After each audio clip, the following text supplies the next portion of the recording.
Today our area is experiencing some incredibly heavy rain. So if you do hear the rain behind the scenes, my apologies. But I was set to do this video today and I want to do it. I want this out there. I know some people have requested this video from me. So today is the day we are going to make sea foam. Okay, so you may know it as a different name, like under a different name. I know it as sea foam, others call it sponge candy, some call it honeycomb. 3 different names, one delicious crunchy candy. This treat happens to be my husband's, well, one of my husband's favorites. It's really, really high up there. And I can purchase it for him from local chocolate stores and specialty candy stores, but it is quite expensive. So a few years back, I got the idea, why don't I try to make it? I think I can do it. But after I had that thought, it literally took me 3 years to try it out because I became very intimidated of this candy. And I just put it off until this past fall. I thought, no more fear about it. Worst case scenario, it doesn't turn out. This is silly, just give it a go. And so this fall I did. And let me tell you, I'm grateful I did because it is very, very easy to make. It's probably one of the easiest things I've ever made, to be very honest with you. It takes just a couple of ingredients and cooking time is quite, it doesn't take very long to cook. It takes a long time to cool. But the whole process altogether of creating this product it's minutes. Okay, so items that you will need for success. If you have a candy thermometer, you will want to use this. We are looking for it to be the hard crack phase, so 300 is the goal. Now, I sometimes take it off as early as 297.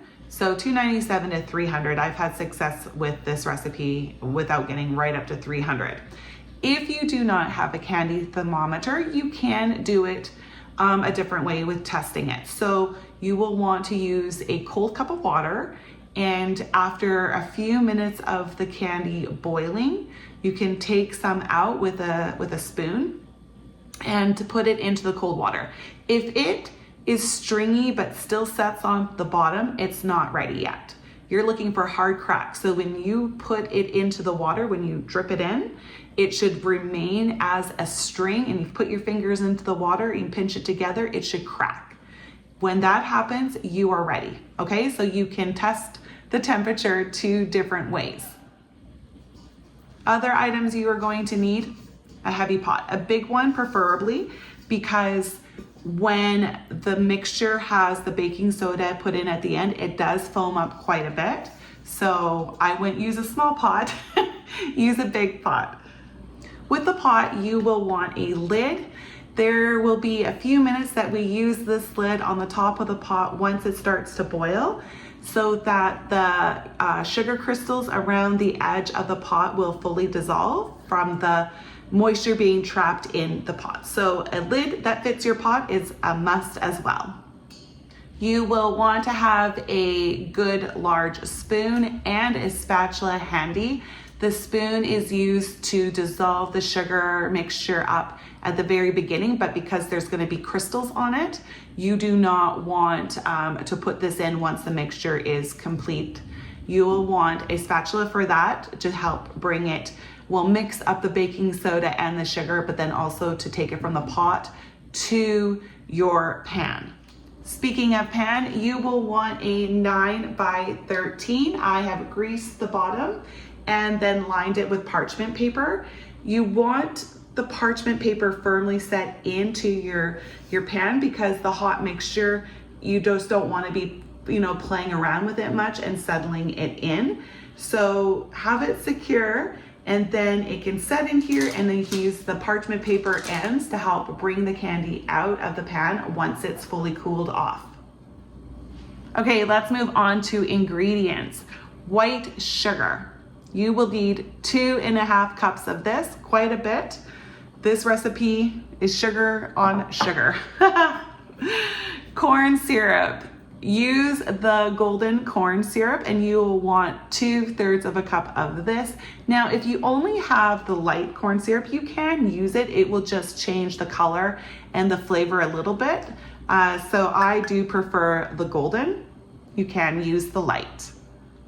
And then last item to go with our sugar, some water, 1/3 a cup. Once our candy has reached the proper temperature, we will add in 1 teaspoon of vanilla and 4 teaspoons of baking soda with a pinch of salt. The last ingredient is optional.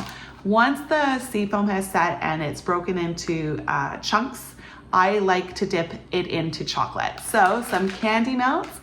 If you want to add the chocolate, but if you do not, don't worry, it's good on its own as well.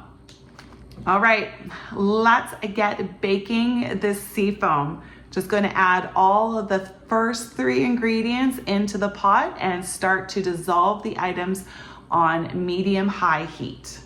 First up, the 1/3 cup of water and element on to a high medium. Second, the 2.5 cups of white sugar. Last but not least, 2/3 cup of the golden corn syrup. Like I said, sugar on sugar.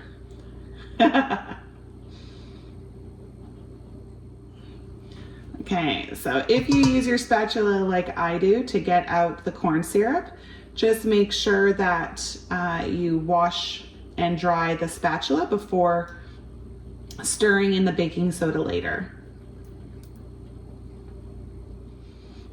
All right, let's stir it up.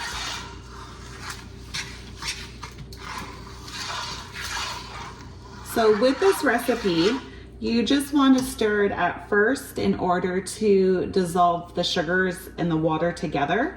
Once it's dissolved, we can stop stirring. It does take a couple minutes though. One more thing to remember to do as you are stirring it to dissolve it, make sure you scrape the sides of the pot regularly just to get all the sugar that has stuck onto it.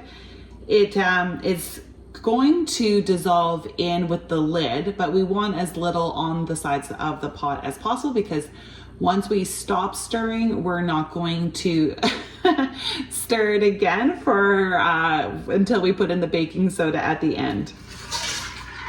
So just make sure that you don't have any larger clumps along the side. All right, that is enough stirring for me. I have to tell you, this is the hardest part of the recipe for me, is to let this sit on the element and boil without touching it. In my mind, it's completely wrong. You should be stirring so it doesn't burn. But yeah, this is how we make it. So just resist the urge now and just let it be. All right, so now we are just gonna let it start to boil, and once it gets to like a full boil, we will put the lid on for 2 minutes. All right, it's starting to boil up, time to add the lid. Like I mentioned previously, we are going to put it on for 2 minutes, and I do like to set my timer so that I don't get distracted and lose track of my time. As that is boiling, what I like to do is get all the remaining items put in place. So the spatula, got my pan, I have it on top of a cooling rack, vanilla, and my baking soda with my salt ready to go. So please remember to use salt, because you don't need a lot, but when you have this much sugar, it's really nice to have a little bit of salt in there to help break it up a bit. But yeah, have it all measured out, ready to go, so that when it's time, we can actually work really fast. It's just really good to have all the items ready to go, so that when the sugar mixture is ready, we can just finish up the recipe and get the seafoam into the pan and get it setting as quickly as possible. Okay, my timer just went off. Need my fan on. I'm gonna take this off. You should be able to see here now how the sugar around the edges is gone, and that's really, really nice so that you have a smoother candy. Okay, so now we're just going to let this boil for about 1 more minute, and then we'll check it to see what the temperature is. And if you are not using a candy thermometer, go get some cold water in a cup and a spoon so that you can test this as well in 1 minute. All right, candy thermometer in. Let's start. So again, we are looking for 297 to 300. And it does happen quite fast. Like we're already at 243, 251. All right, we are almost there. Probably less than a minute away. It's nice with this candy that it doesn't take too long. Okay, there we are. I've hit my marker. I'm good. Let's get the heat turned off and the candy off the stove. The next step is kind of fun. We're gonna just put in our vanilla, and 1 teaspoon. Then the baking soda, it is going to foam up. It's really fun. Watch this.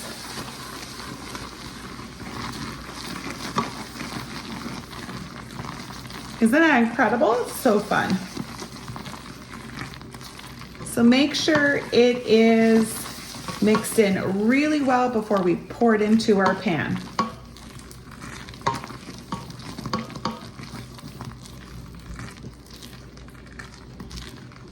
There we are.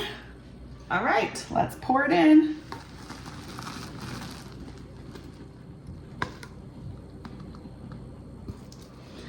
Okay, so there it is. I don't like to play with it too much, but there we are, it's spread out. This isn't one of those recipes where you're going to be able to get your spatula or your pot fully clean.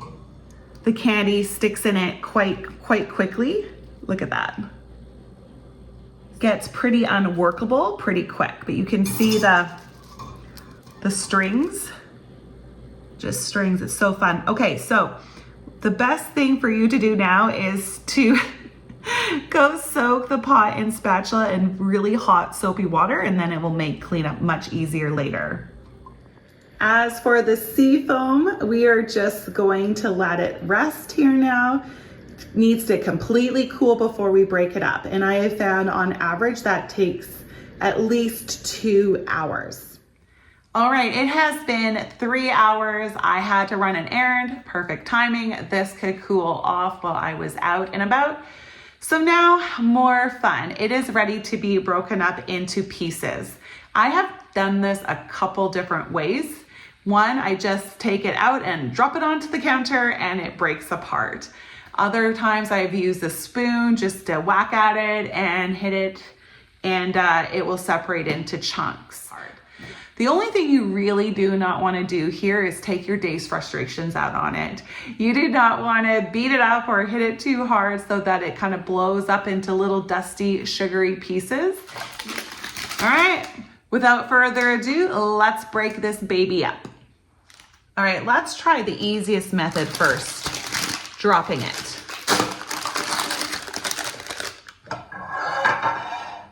I do have a piece of parchment paper down here because I don't like all the butter from the bottom of this to be all over my countertop. So just for cleanup, I put a piece of parchment paper down underneath. Okay, let's see what happens. Perfect. This size is great. All right, everyone, look at those bubbles. Perfection. Isn't that delicious? You get to see why some people call it honeycomb. Looks just like it. Okay. So some of these pieces are still too big. I'll need to break it up a little bit more, but let's just see what I'm working with first. I like this size of piece. It's great to dip. This is getting a little too small, but it's still edible at least. Okay, I'm going to get a spoon and just hit these to break them up into smaller chunks. There you go. Done. See, it's quite easy, isn't it?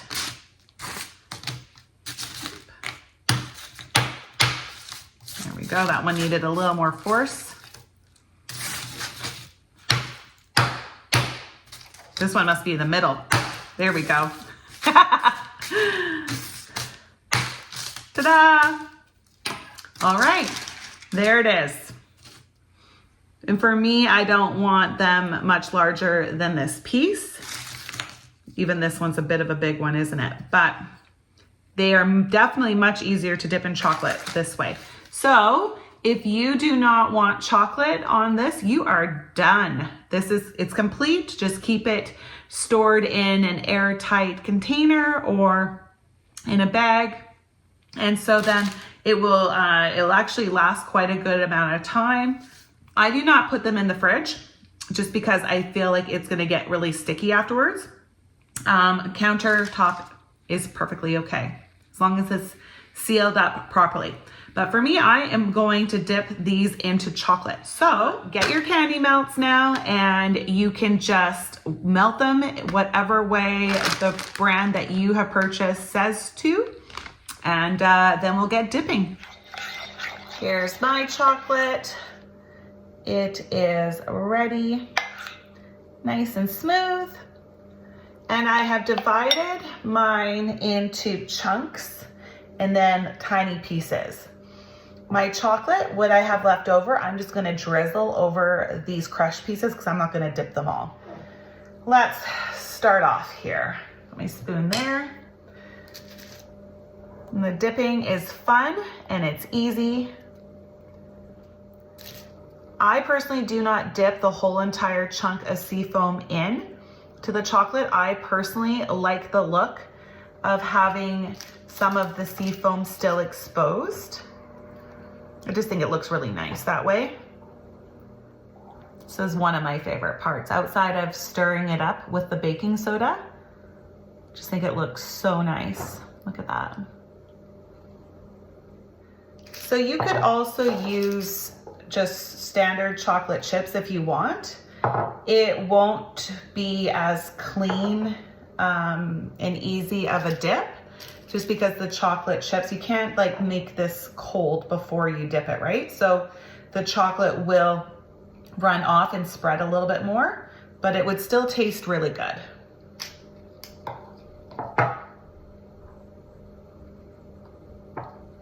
My husband's gonna be so happy when he comes home and sees this. This recipe makes for a really good present. If you need to bring a gift for someone, or if you want to add it to like a gift basket that you have for them, seafoam is great as long as they're not diabetic. This is a really nice addition. You just put it in a nice little clear bag that you can get from the dollar store, tie it up, give as just alone, give it by itself, or put it in with a group of presents, and it's just a really nice touch. People love to get homemade treats like these that not just everyone makes, and it just presents really well. I did this for some of my friends this Christmas and my coworkers, and it just packages up really well. And because, you know, when you make things with icing, like whether it's royal icing or buttercream, you have to be so careful with it when you're packaging it and transporting it. So it's really nice with this seafoam. There's a little air bubble. There we go. Because it packages and transports really well. All my chunks have been dipped. Look how nice that looks with all those holes and air bubbles. What a fun candy to make, right? When it foams up with the baking soda, it's like such an enjoyable science project. One that you can eat and really enjoy. So with my chocolate, I did not have very much left to drizzle on top of the smaller bits, and it was starting to set. So I just left the small bits plain, but that's okay, because there are some family members who really enjoy eating it without the chocolate, so they can have some of the smaller chunks. Well, everyone, thank you so much for watching this video. I hope that you enjoy this recipe as much as I do, and that you'll give this recipe a try. It is really fun, quite easy, and delicious. So give this a try the next time you have, a real big sweet craving, or if you want to make an edible gift for someone, please give this recipe a try. I do not think you will be disappointed. Till next time, take care, everyone. Bye.